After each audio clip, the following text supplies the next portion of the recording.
dinala nga namin sa Trampo Extreme, ito si AJ. Dito lang yan, malapit sa Aspar Park, Doha, Qatar.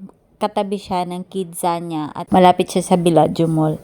Ayan, nakakatuwa nga at namamadali na sila ng daddy niya. Gusto na niya daw niyang maglaro. Dito nga pala namin siya napiling dalhin ngayon para i-burn ng 3 oras. Oo guys, 3 oras ang energy niya dahil sobrang likot, kulit at kailangan din niya ng paminsan-minsan yung ganitong klaseng activities. 3 hours nga pala guys is 70 reals. Kaya masusulit talaga, as in hindi katulad sa iba na 20 reals lang 30 minutes. So dito na namin siya dinala para masulit ba. Ayan. Nag-slide na nga kaming 3.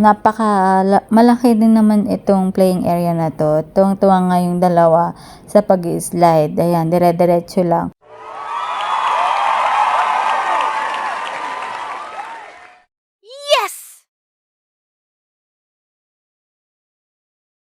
Pero nung ako na, hindi ko maintindihan kung bakit ganito ako pag nag-slide. Hindi ako kinakaya ng slide. Nag-i-stack up ako doon sa gitna, mga mare. Hindi ko kinaya, kaya kailangan ko na siguro mag-diet. Ayan. At ito pa nga si AJ, hindi talaga, wala siyang takot. Tingnan nyo. At pati sa spiral ay hindi siya natatakot. Grabe, halos ako yung natatakot para sa kanya. Hindi ko na trinay mga mare at baka pati kaluluwa ko mawala at hindi na makabalik.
Hours later.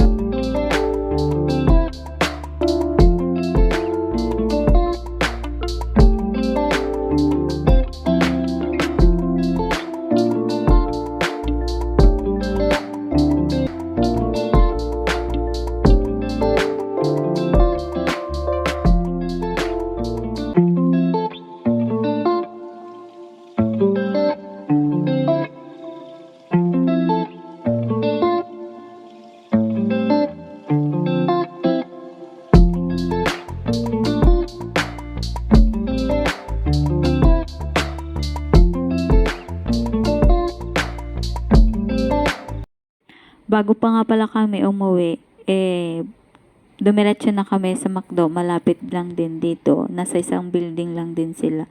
Kaya nagmerienda na kami. Bumili na kami ng midnight snack. At nagpapabili pa nga ito si AJ ng macarons daw. Kahit may ice cream na siya. Nagutom ang batang makulit. Ayan. Bumili nga lang kami ng burger, fries, at soft drinks. Yan. Tapos yun, pagkatapos niyan is umuwi na rin kami. Yun lamang. Maraming salamat. Manood po kayo sa susunod naming mga video. Bye-bye!